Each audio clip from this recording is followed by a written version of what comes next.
Au Ciné 7 d'Elancourt, la fréquentation n'est toujours pas revenue à la normale. En cause, la crise sanitaire et l'instauration du pass sanitaire en France le 21 juillet dernier.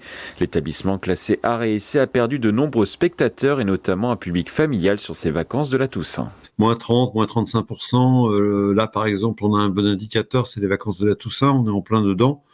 Les résultats sont pas du tout ceux qu'on aurait pu espérer pour des vacances de la Toussaint normales, parce qu'en général, ce sont des vacances, comment dirais-je, où on fait le plein, quoi, dans les cinémas en tout cas.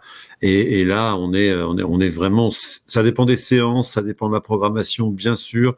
Tout ça joue aussi beaucoup, mais on sent bien que les gens ont du mal à revenir. Le Ciné 7 d'Elancourt va mieux depuis la rentrée. La fréquentation est passée de moins de 60% cet été à moins de 30% cet automne.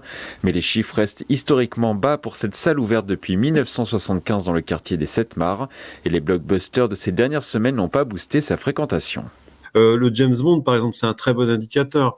On a fait, nous, par exemple, au Ciné 7, je dirais, à un peu plus de la moitié de ce qu'on aurait dû faire normalement en termes d'entrée avec un film de ce calibre-là. Surtout il était quand même très attendu. Donc, c'est pas un James Bond qui va avoir une carrière, la carrière qu'il aurait dû avoir normalement. Avant le début de la crise sanitaire en 2020, le Ciné 7 d'Elancourt réalisait en moyenne près de 110 000 entrées par an.